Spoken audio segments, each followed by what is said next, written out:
I want you to take your phone out of your pocket or your handbag or wherever you might have your phone, and I'd like you to hold that phone up. Now, I don't believe that any of you don't have a phone, right? So I'm expecting to see, I don't know how many people here, a few hundred or something, so I'm expecting to see some phones, okay? So I can see some phones. So what I would like you to do is I would like you to unlock that phone, and I would like you to hand it to the person behind you, right?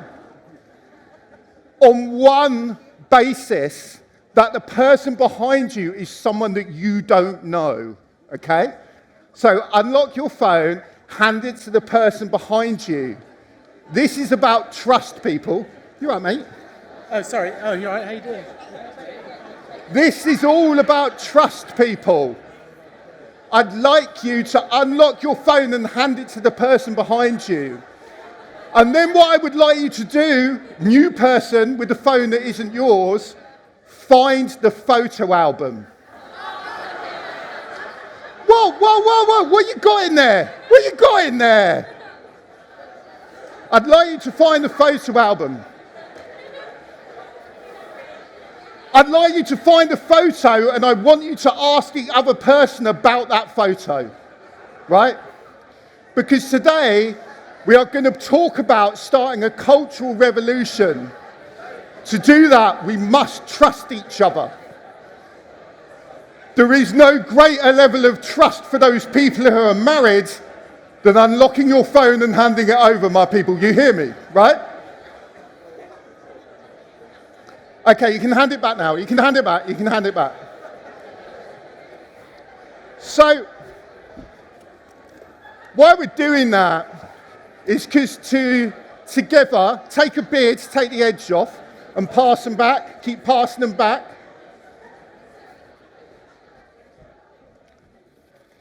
This is a benefit when you work for a beer brand, is you can give free beer away, which basically makes all of you quite like me already, right? Take a beer and pass it back. If I work for another brand, which is shit you don't want, we're going to have a problem, aren't we? But anyway, right. We are here today to talk about culture. There is no greater time, I believe, in culture and business culture for us to question what the fuck is going on, right? So today, I will pose some questions. So, the first one of these will be, which of these, so you hear this like, ka-ching at a can, you know, ka-ching, fuck this, it's fucking R4, I ain't listening to any more people. Which of these are most important to your business? And it may be other KPIs, right? KPIs. It might be other objectives. Which one of them is most important to your business? And what really landed this with me is I had to do one of those, I had to do one of these big things like online, it's all about let's see if you pass the test and whatever, right? And the one thing that wasn't there was this word, right? And I was like, well, hang on a minute, this doesn't make a lot of sense to me, because surely people are the most important thing to your business, right? Because ultimately, without people, you don't have a business. You don't have people doing stuff. You don't have people buying stuff. You don't have people clicking through or writing reviews or whatever you want them to do, right? So surely people are the most important thing. Now, you may well think, come on, mate, why is a marketing director talking to me about people? Well, my absolute strong belief is the closer you can get from your brand strategy to your culture strategy, right, or your cultural approach, or whatever you want to call it, the better, right? Classic Simon Sinek stuff, right? If you want people to be advocates about your brand, you have to start with the people internally. And I absolutely believe that, right? And if the people that work for you don't love it, got a bit of a problem, right? That is a little bit of a problem. So at Beavertown, we believe that people amount to everything, right? And let me be very clear. This is not a presentation about Beavertown, right? It's not a presentation about what Beavertown does good, Beavertown does bad, or the rest of it. And I am not perfect. I am not a perfect boss, right? I can promise you that, right? but we can try. And today we will try together. And the question is around, are people prioritized in the same way as those KPIs that we saw, KPIs, whatever you want to call them, right? And that's what we're going to look at. Are they prioritized? Are people prioritized in the same way? Now, you may ask yourself, what's the relationship between lockdown and the Industrial Revolution? Good news. None of you actually asked yourselves that, right? I appreciate that, right? I had to find a way to lead into the slide. This is how this concept works. Without that, we'd be in trouble. So, here's the thing, right? The steam engine fueled the Industrial Revolution, but ultimately it was the people that made that change. It was the people that grew up and built cities. It was the people that worked in workshops and lived there and built families, right?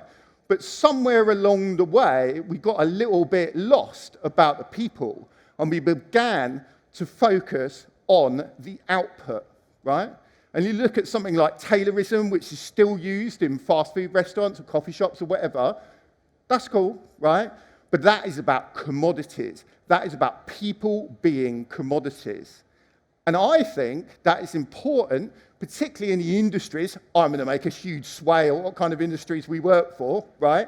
Actually, the people make the difference. We are the best product that we make. Now, let me tell you a story. This is the border control in Ho Chi Minh City / Saigon in Vietnam. Now, here's the thing. If you go to Vietnam, sort your visas out before you get there, right? Just do that, particularly if you have a pregnant wife, right? And particularly if you don't like flying, and therefore you essentially drink for 14 hours. Now, that's responsible drinking is important, I should say that. If you're my type of responsible, then there's a layover in Dubai, you essentially drink for 14 hours with some like naps in between, and then you rock up at Vietnamese border control without the correct papers. Turns out, they don't fucking like that, right? So this fella, right, very nice. He has one job, and I appreciate that, right? It's different. Like, we have multiple different KPIs, right? His is like, is he going to let me in the country or not?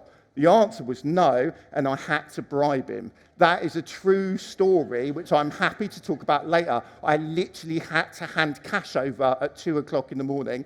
But here's the good news. I do remember it. I've been drinking for 14 hours. My wife had to tell me the next day. So that was good, but we're in the country. So, boss, you fucking won. I did. So here's the thing. He was actually really good at his job, right? Amazing at it. Intimidatingly good. But everyone wants to have people who are good at their jobs, right? And there's this amazing book called The Advantage. And what it talks about is all the things down this side, which are like, you want to have smart strategies, you want to have smart marketeers, you want to have smart salespeople. Of course you do. We all want to do that. But actually, the advantage, the way to get your business ahead is all the stuff on this side, right? And the important one, for me, is this one, right? How much time do we spend internally doing stuff that doesn't really matter to customers at the end of the day, or consumers or members, or what you want to call them? The answer to that is a lot, right? So, what can we do as people together if we really want to change something? And here's the uncomfortable truth of it all. We need to be a little bit nicer to each other, right? As tripe as that sounds, as busy as you are, as important as you are, as the list of shit you've got to do, let's not do it at the cost of being nice to each other, right? Now, I'm confident you will meet, maybe one day, people that work for me that are like, that guy is a fucking prick, right? I have no doubt. We are humans. I do not get these things right all the time. But what's important is we can try. So we should try to be nice to each other. And if you manage people, bosses matter, right? So Gallup, big global research, measurement people, 70% variant between having a great boss and feeling productive and satisfied and engaged, and having a bad boss and not. 70% of our Monday mornings are down to the people that we work for, right? So, everyone has a boss, right? regardless of how senior someone is and how important they are, they all have a boss. So let's play a quick quiz. Right, so when you email a workmate on a Sunday night, right, what do you think the person getting the email thinks about you, right? And we've all done it, right? We've all done it. Do they think, A, wow, thank you, this is clearly important. I'll tell you what, I will get to this immediately when I get into the office tomorrow. In fact, you've emailed me at this time. It's clearly that important. I should stop watching Countryfile. And if you know me, my love for Matt Baker holds no fucking bounds. That man, have you seen his art? Have you seen his art? He's like a farmer, presenter. He does loads for causes and charities. He's a fucking amazing artist. That man is like, keep your having a pint with Robert De Niro. I'm fucking bang on Matt Baker, right? So, God bless Matt Baker. Do people think that? Do they think I will stop hanging out with people I love? I will stop doing that to deal with this important email? Or do they think this? You're a fucking arsehole. Stop emailing me.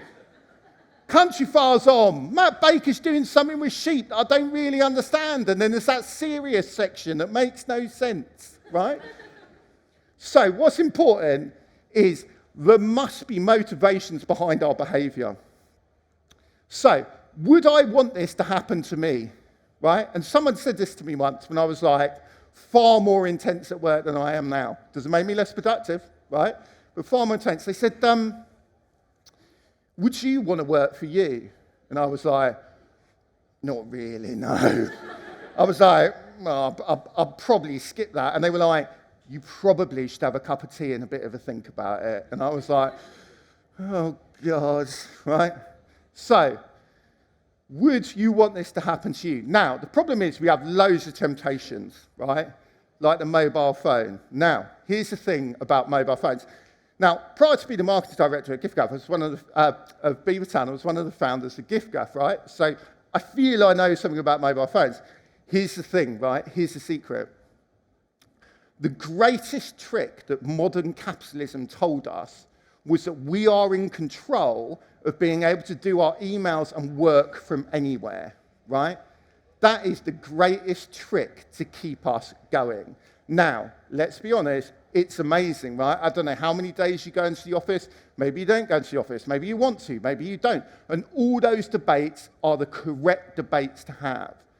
But what it does is it makes you sit there when it's your wedding, when it's your holiday, when you're just about to board a plane or do whatever you're about to do and go, I'll just pop this email out. Yeah, I'm totally in control of this. This makes me feel really good, right? Who is actually in control of that moment, right? It is not you, right? It might be your phone, it might be your work, but it is not you, right? It is the greatest trick to make us believe that being connected all the time, wherever we are in the world, is a good thing. But here's the thing, guys. It's a Wednesday, it's sunny, we're in Shoreditch, let's not get too serious. Here's a picture of Kim Kardashian, right? Now, we love what our mobile phones do, don't we? And that's all right, that's all right, we're all human. Someone told me once that you are more likely to see a picture of Kim Kardashian during a normal day than you are to see the face of your neighbour, right? I don't know how they measure that. I don't give a shit. I fucking like it. I talk about it a lot. It makes a lot of fucking sense. That's all right. That's all right. Now, I don't know if you follow Francis and his trains. Anyone follow this fella? He lives for fucking trains, right? He's got 2 million people. You don't give a shit about fucking trains. But there we are, scrolling away, loving what he does. However, I am slightly jealous of what he does with Gucci and all the rest of it. Like, that lad, bag on. Like, he's sorted it out, hasn't he? That lad has sorted it out. So, we need to be in control and ask ourselves, what are the behaviours that we want to have come back at us? If we stand in the mirror and smash out an email on Sunday, are we happy to get one on the next Sunday? Maybe you are, right? Maybe you run a business and, fuck off, Tom, like we run 7 days a week. And maybe you do, and that's cool, right? There's no wrong or right to this, but it's about asking ourselves some questions. Because ultimately, busyness is what we think is a good thing, right? Busyness is about, do you know what? I'm sorry, Sandra, right? Susan, let's call it Susan. Sorry, Susan, I'm too busy today. I need to come back. No, I'm too busy. I'm too busy, right? We have to stop seeing value in busyness, right? It is not a medal to get to Friday at 5 o'clock feeling knackered, totally stressed out, and totally underwhelmed with what's happened and think, I fucking got here. Do you know what I mean? Like, I've dragged myself through the fucking landmines and broken glass, but I'm here, everyone. Let's have a gin and tonic and a nice weekend, right? That's not all right. We just have to question these things, and we have to question these things through challenging the status quo, right? If things work, that's cool, right? That is not my problem. If things work for you, you're loving it, you're having a great life and all the rest of it, then, power to you and power to your business. I love you and I love what you're doing. But if it's not working, question it, right? And the greatest question you can ask, in my humble opinion, but I'm the person on stage with the microphone and you're not, is why, right? Why are we doing this? Why does this benefit the business? Why are you asking me to do X and Y, right? It's a really simple question. It's a passive question as well, right? Because we're emotive, we're human beings, we're really emotional. And anyone that knows me, I'm very emotional, right? I'm very highly strung, I'm fairly emotional. So if we can ask why, that's going to benefit everyone. And the thing is that businesses need to evolve and adapt. When Beavertown launched, Blockbuster was the #1 place in the world to go for home rental videos, DVDs, right? In 2022, let me explain the customer experience to you. Number one, you had to leave your home flat where you live, right? You had to get on public transport, get on a bike, walk, drive, whatever you wanted to do. You had to peruse, here's the fucking shocker, a limited number of titles, and what that means is you can't just watch whatever you want. They literally only have 3 DVDs of Scream 3, and in 2009, Scream 3 was fucking banging, right? God bless Courtney Cox, right? So, and the problem is that those videos were always out, right? So you then had a huge domestic argument, right? Years before IKEA did it, right? I feel IKEA own the domestic, don't they? The passive-aggressive, we're in aisle 25 looking for 32. There's 87 there, but I don't know, is this too heavy? Will it fit in the car or the cab? I don't know. IKEA own that fucking world, like bang on, right? So Blockbuster owned that for years. And here's the thing. You finally found the title that you wanted to watch, and you had to take the fucker back the next day, or they charged you again. And we all did that. In 2022, the concept of using your thumb to click something seems ludicrous. So now we just use our voices, right? Siri, put on Netflix. You know what I mean? And that's cool, right? That's evolution and innovation. That's important. And why that's important is we need to accept change. We need to use change, right? Change is inevitable. Growth is an option. Right? And I feel that if we can coincide with businesses and the way they want to grow and understand it, then we will benefit from that. The quicker that we can get through this curve, right, the better. But I won't explain this curve because I have Homer Simpson to do it for me. First is denial. No way, because I'm not dying. Second is anger. Well, you little... After that comes fear. What's after fear? What's after fear? Bargaining. Doc, you gotta get me out of this. I'll make it worth your while. Finally, acceptance. Well, we all gotta go sometime. Mr. Simpson, your progress astounds me. So the quicker we can get through that, the better it is, right? And we've talked a lot about us and we talked a lot about people. But actually that change and that acceptance of change will benefit the businesses that we work for. So I'd like to talk to you very briefly about to-do lists. And this is really, really simple stuff like, do you have a to think about list, right? Do you have a to-be list? And maybe we should. We spend quite a lot of time getting that strange sort of benefit of just crossing things out, right? But are we really thinking about, actually, I want to project forward. I want to be this. I want to grow into this. And actually, if we can align our personal purposes with the business, it benefits, right? So there's pleasure in short-term wins. Now, I work for Beavertown. We are all about short-term wins, right? Nights out are short-term wins. You have a good night out, you feel fucking great. Next day you might not, but you have drunken responsibly. And that is pleasure, right? So that is all good. Now, passion is a project you're working on, right? A campaign. You're working with a client, you're working with a media agency, you're working with a PR agency, whatever it might be, and you finish it and you feel great, right? You've got over all the tricky bits and all the rest of it, but actually aligning purpose is what's really strong. And if you can align your personal purpose with the purpose of the business, that's where it really comes together, because you grow together and develop together. Now, I'll be honest with you, a couple of years ago, I was fucking down here, right? Like, I just sort of sunk all the way down this chart, right? And it felt pretty shit, if I'm honest with you. It felt pretty bad. And I was like, how do I start to build this up? And actually what I did was start to focus here, right?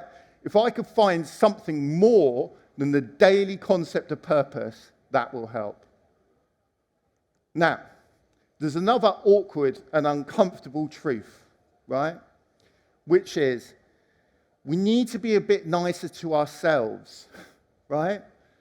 There's an amazing podcast I listened to about mental health, and it said, if you spoke to your friends the way you speak to yourself, you wouldn't have any friends left, right? And I was like, oh, fuck, yeah, they've actually got a point here, right? So we need to be a little bit nicer to ourselves. And actually, all that negativity and all that thinking about what ifs, and you know that person at work, right, who you're not really allowed to say this, but you kind of hate them, right? And you're sort of thinking about, can I navigate round them? How do I beat them? How do I get through them, right? And you could spend hours and hours creating stories and monologues and narratives in your head. We all do it, right? We all do it. But maybe if we take 1%, 1 minute, 1 moment to be able to focus on, actually, if I use this energy in a positive way, what would happen? And the important thing there is, don't believe everything you think, right? Like, don't believe everything. I know we all think we're brilliant, right? I know we all think everything we say is great, but don't believe it, right? Don't believe it. So in closing, I want you to go into work tomorrow, and I want you to ask your boss, right? And maybe you are the boss, ask in the mirror, right? Shout out to bosses, right? Leaders, that sort of stuff. What's the one thing that you would change in this culture, and how can we do it together? And it's those tiny little moments that actually add up to make a difference. And then I want you to ask yourself, how do I get the best out of me, right? Maybe that's time, maybe it's space, maybe it's going off email, maybe it's leaving, maybe it's doing something different, maybe it's whatever, right? It's personal, but how do I get the best out of me? Because what you do every day matters more than what you do every once in a while, right?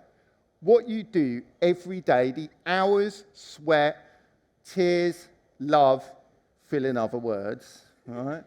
About work that you feel, right? What we do every day matters more than what we do every once in a while. Now, I think there's like a bar, and I think there's beers being had. I will leave you with one last slide. If you just want a quick summary of what I'm saying, it's essentially, be like the old Kanye, not the new Kanye, okay? That, in essence, is what I'm saying. Now, I'm sure you agree with me that my Dark Twisted Fantasy is not only one of the best hip-hop albums ever made, it's one of the best albums never made, but nonetheless, be like old Kanye. Thank you.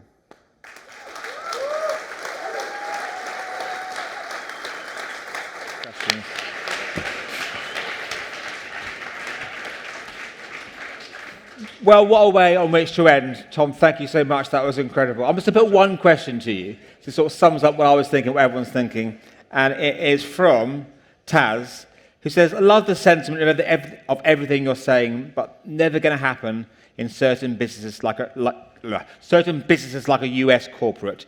Any suggestions on how to influence the suits? Yeah, it's a great question, Taz, wherever you are. Thank you for the question. So I'd say there's two answers to this, right? One is pretty straightforward, which is if the value and approaches of that business doesn't match your values and approach, don't work for that business, right? Mm-hmm. And I appreciate that statement. It's very easy to make, and the reality of it is very hard. I've got rent to pay. I've got to do this. I've got to do that. I appreciate that, right? But if there's truly a misalignment, you will never find that alignment. There are people in the world that love to work for big corporate American businesses, right? Clearly, right? So that would be the first thing. The second thing I'd say is just to ask that question, the question around, well, what can we do about this culture? What do you think the culture is? Do you value the culture, right? Just some of those questions will be a discovery period and maybe open a door that you didn't think was necessarily going to be opened. So they would be my answer to that question. I'm around afterwards. Please feel free to come and ask more. Well, thank you so much. Just a fantastic way to end. Tom, thank you again. Thank you.